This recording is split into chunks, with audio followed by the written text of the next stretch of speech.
Hello, everybody. I'm Jim Hendrick, along with Dick Crippen, and welcome to Clear Lake, just outside of Houston, Texas, for the Exxon Blastoff, the first race of 10 for 1989 on the HFC American Hydroplane Series. We've had some changes. Some drivers have switched seats, and all in all, Dick Crippen, I believe it's going to be a very interesting afternoon. Well, I think one thing, it's the first race season, Jim, and it is a 2-mile course that is now equal on all ends. Originally, when they had raced here about 4 years ago, they had a small turn and a large turn, and that kind of threw things off a little bit. It should be a very fast course. The way winds have been on this course all through the qualifying and such, they had no problem with them at all. The water laid down very well for them, and I think it's going to be a fast race. 9 boats, 4 turbines. We're about set to go, and we'll be back in just a moment.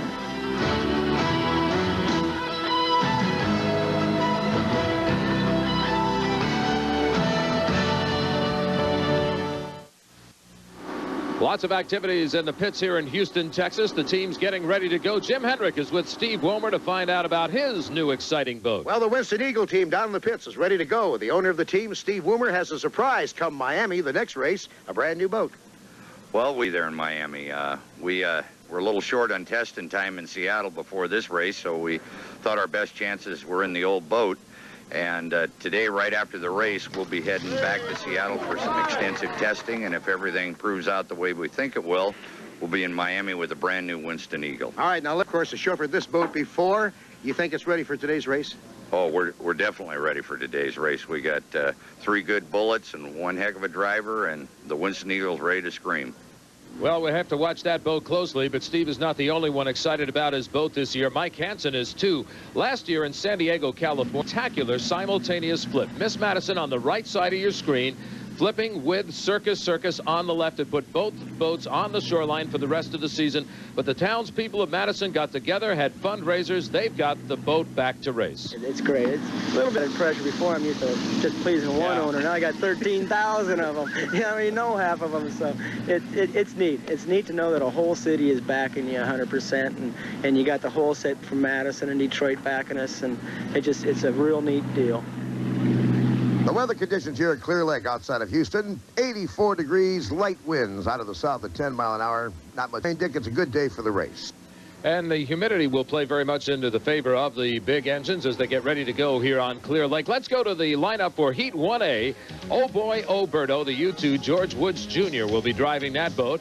The boat that we heard about a little bit earlier also in this one, the U10 Winston Eagle, Larry Lauterbach. Steve Womer will be watching from the sidelines. Hulsett Miss Madison, the U6, back on the circuit with Mike Hansen, driver of that boat for Madison, Indiana.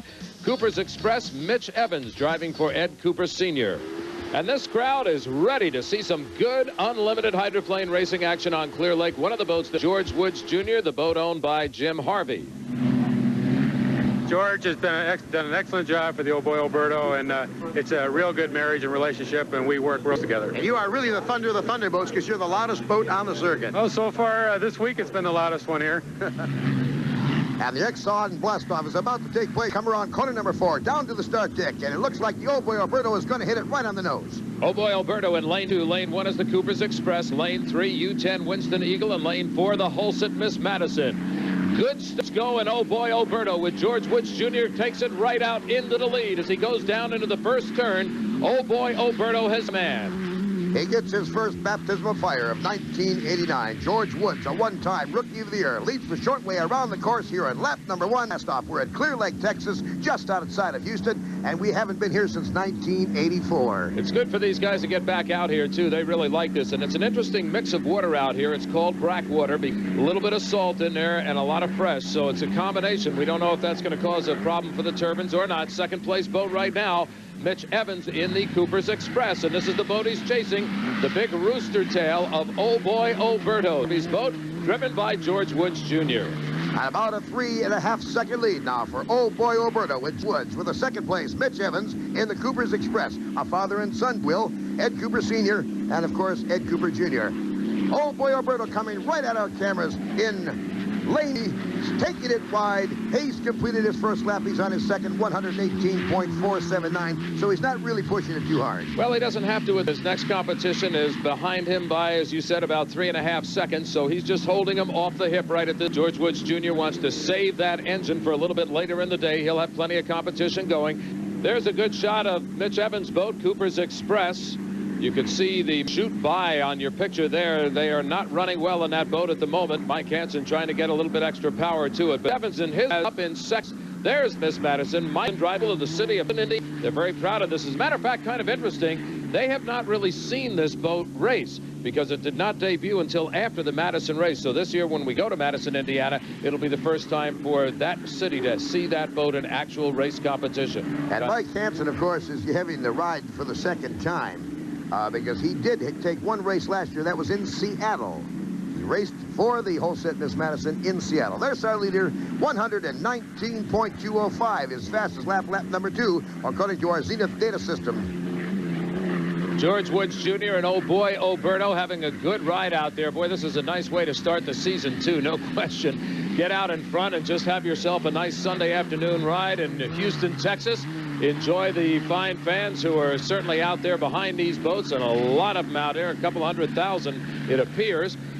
George Woods Jr. has worked very hard on this boat in the off-season with the rest of the crew, Jim Harvey and such. You can see he's slowing it down just a little bit at 113.869 miles per hour. The reason for that, of course, he has the lead right now. All he has to do is stay out in front of the second-place boat, Mitch Evans, in the Cooper's Express. Now let's make something clear to our viewers. You get 400 points for first place, 300 points for second, 225 for third, 169 for fourth, and so for line. You get 2 shots of preliminaries. Then they take the 5 top point getters. The rest are eliminated, and they go for the checkered flag and top money. That's the format in unlimited hydroplane racing. So all the points that you conjure up during the day certainly play to your advantage, but they just get you into the last. What you do in that last race is completely up to you. Mitch Evans goes by in Cooper's Express in your third-place boat, the U6 Miss Madison. Mike Hansen, the driver there, and he's probably still getting the feel of that boat back after it's been repaired and such. They did have an opportunity to test it a little bit in the off-season, but it's totally different when you get into race condition because you have other wakes and such to contend with, rooster tails and the such. Your leader, George Woods in the oh boy. The boat from the great Northwest area. 112.587 miles per hour. He continues to decrease his speed, taking his time around, saving the equipment.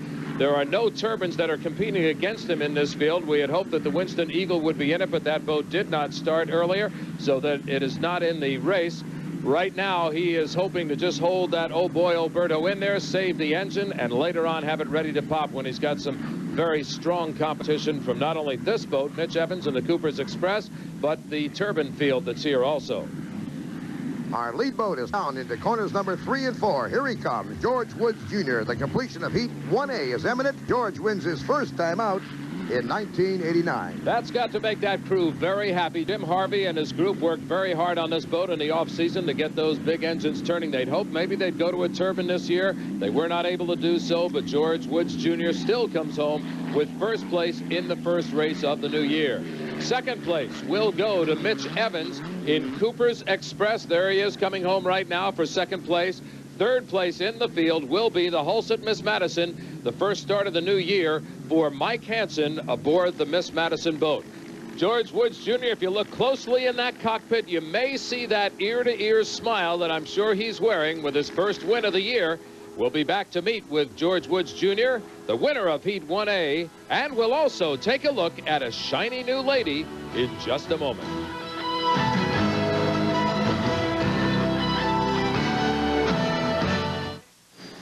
Jim Hendrick along with Dick Crippen back here at Clear Lake, just outside of Houston, Texas. You see the results of Heat 1A. Let's go down to the winning pit and Dick Crippen. Dick? George, I can't think of a better way to start the season. Boy, I guess you're right, Dick. Boat ran flawless. What can we say? We got guys have been working on it all night and putting on and trying to. First time we've ever ran a 3-blade propeller, and it didn't run too bad today. Right off the start, you took the lead, George, and you didn't let up at all. You knew the other boats behind you weren't quite, but you didn't let up. It was like you were testing it to find out where it was going to go. Yeah, we're still playing with our propeller, and it's trying to drive the nose over a little bit, and if I slow down, it beats the boat up pretty bad. So what I basically did was run the canard wing in the front and then tried to keep the speed up, because the ride's a little better over 150. You get down underneath there, and it starts beating the boat up. Thanks very much, George. Congratulations. This is a great event. Lots of. I understand, Dick, that Bernie Little has something new in store for the competition. Bernie, all we're hearing about, new boat, and it's great.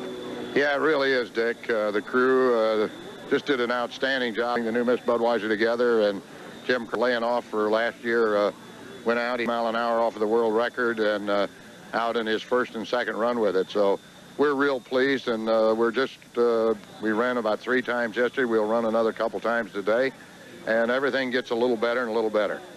This time you did a little bit more research into it, more aircraft type research, which is kind of your favorite. Well, yeah, it is. It truly is. But, yeah, well, we cut the wings back, and we did do some aircraft things that I'm just not really on to talk about. But I think that the people here in Houston are going to see one of the greatest races they've seen. All of the boats, R.J. Reynolds are running good, and Procter & Gamble's boats are looking real strong. Circus is running strong out there, and you can see the wind coming across that lake. It's going to be one whale of a good event. Okay, Dick, we have 3 of the 4 boats on turbines. Can check on the starting lineups for this heat. Heat 1B, led by the Mr. Pringles, U8, Scott Pierce. Bill Worcester, the owner of the boat. U146, Heartbreakers Gentlemen's Club, Stephen David owns that boat. In the U1, Jimmy Kropfeld driving Bernie Little's Miss Budweiser. And the U31, Chip Hanauer aboard Circus, the owner rep, Mel Larson. Now, that's one of the boats we'll have to keep in, because during the off-season, they assembled some new members to the crew. So, in essence, it's kind of a new crew for Chip. How does he feel? Feel great. You know, I think it's in its infancy. I don't think we can come out here and match, you know, teams that have been together for a number of years in the first race. But the potential is here, I think, for greatness. And Mr. Bennett, the chairman of the board of Circus, has dedicated, you know, a period of time for us to try and get this team there. You always get the most out of your boat, Chip, and you've been noticed for that. You've won an awful lot of races. This boat is capable of winning, I believe, even today. Well, I think we have a shot, as most of the turbine boats do here. This is not our race course. I think this race course in Miami really tend to be a Budweiser-type race course. They're very tight turns and really reward acceleration. What we had to live with, it's an old boat. It doesn't accelerate real well. We've got a brand new boat, hopefully take care of them. But when we get further down the road where we get to some real fast race courses, then I think we're going to be more in our environment. And there you see Chip Hanauer of the Circus. Of course, Chip has had his share of wins over like several of the sport's top drivers. He's made a name for himself that'll long be remembered. Unlimited Hydroplane Racing is a great sport to follow. If you'd like more on the history, write this address on your screen: Unlimited Hall of Fame, P.O. Box 48342, Seattle, Washington. And we'll start Heat 1B of Thunderboat action when we return to Clear Lake outside Houston, Texas, right after this.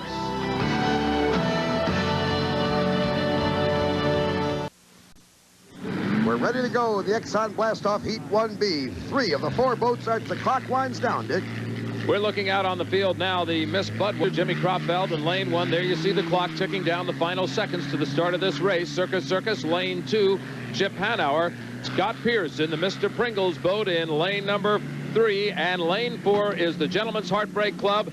And that, of course, is Stephen David. And there's the start of the race. Budweiser out in the lead, but here comes Pringles charging hard on the outside. Scott Pierce in Jip Presents Mr. Pringles. On the outside of him is Gentlemen's Club. They go down into turn number 1. As they come off the back chute exit pin, it is the Miss Budweiser, Jim Kropf action. After that accident at Miami last year, he set out the rest of the year. He's got the ride back. This is his baptism of fire for 1989. Quite a battle going on here between 2 other turbines battling for second place. On the inside, the pink boat is Circus. Look at him come up and just barely nip Mr. Pringles, Scott Pierce. Watch him through the rooster tail now. That's the Vail rooster tail from the Miss Budweiser. That's the boat that's leading. Right out in front off the start line. Now Circus has taken over in second place. Don't count out Scott Pierce in Jip Presents Mr. Pringles just yet. That boat has a lot of power left in it. And, of course, as we told you earlier, the pink boat, Circus, has somewhat of a new crew, some new mix in there. So they're kind of getting the feel of how everything's going to work together, not only on land, but also on the water. So Chip Hanauer, very confident in his crew and his boat, has it now in second place. Look at those rooster tails rise, especially when they go into the skid fin, digs up, puts in a second rooster tail. These boats are hardly left on the turn as they reach speeds of up to 185 to 190 in the straightaway. You're looking at just now the first place boat. The fast lap on the data systems showed us at 131 plus for Miss Budweiser, Jim Kropfeld, who holds the lead as he comes down to complete lap number 2. We want to remind everybody, too, that with 3 turbines in the field, all you're ever going to hear about is the salt water and the turbines. Fish water, in other words, it's content of salt in there, not a high content, but there's enough in there that they're wondering, will it cause any problems for the turbine? The answer to that, at least so far in this race, is absolutely not. 131.028 miles per hour, and it looked like Budweiser hooked. Budweiser may have hooked inside the buoy line. Apparently he did, because he's going back to pick up the turn. Now this is a tremendous break. It's going to put the Budweiser at the back of the field. That means Circus Circus, Chip Hanauer, has taken over the lead with Scott Pierce in the Jif Presents Mr. Pringles, now riding in second. This is a case of a brand new boat with the driver coming back after laying out a year. They have to get themselves together. He'll go back and pick up the marker. Here's your leader, the Circus Circus, driven by Chip Hanauer. Now at this point, Chip Hanauer really isn't sure where the Miss Budweiser is. All he knows is that he has taken over the lead, but he's not exactly sure whether the Miss Budweiser is out of the race, whether Jimmy just had to go back up and pick a buoy, which is the case, or what's happening. Maybe he's just gliding around the course. So he'll go around through corner number 1 and 2. There you can see his speed, 124.420 miles per hour. And he gets a little bit light as he hits into the corner. As he comes out now, he'll know that the Miss Budweiser is not there. He'll start looking around the course to try to get positioning on it. He has got to be very certain of where he is. He is in the lead. Heartbreakers, Stephen David out of Fort Florida, now riding in 4th place. Here's your 2nd place boat, Mr. Pringles, Scott Pierce. Again, he was not real happy with the way the boat was performing coming into this race, but he's getting a good ride now. He's picking up a little bit of speed. There you can see that he wants to pick up on the field. He's in 3rd place now, Jimmy Cropfeld, aboard the Miss Budweiser. Our leader is on the last lap, Chip Hanauer Circus, and well on his way to 400 points here in the Exxon Blastoff Heat 1B. 2nd place, Mr. Pringles, Scott Pierce. He'll maintain and pick up 300 points. Here comes your winner right now. Circus Circus takes the checkered flag. Chip Hanauer takes himself a win in the first race of 1989 for this beautiful pink boat out of Las Vegas, Nevada, Circus Circus. Here's the way they finished with 400 points. Circus Circus, followed by Mr. Pringles, the Miss Budweiser, and Heartbreakers. Let's go. And Jim Hendrick. Well, Chip Hanauer down here, he's taking off his helmet. Chip, that water looked a little bouncy out there. Is that true? Yeah, it's Clear Lake's always been a difficult place, and it's holding true. It's rough out there. Holding 2nd place for the first 2 laps. Did you see what happened to Cropfeld and the Budweiser? He was right in front of you. Yeah, he just hooked it and spun out and ran over the buoy. By the rules, he had to go back and pick it up. Right, and you know, by that time there was quite a bit of the race completed, so I don't think he had enough time to come back and catch us. Still running in the high 130, so that isn't too shabby. This boat's going. Yeah, you know, it's an infant team. We're just trying to build a foundation to build a winning future. Congratulations to Chip Hanauer and the Circus Circus team, the first win of 1989 for that. Stay with us for more of the HFC American Hydroplane Series right after this.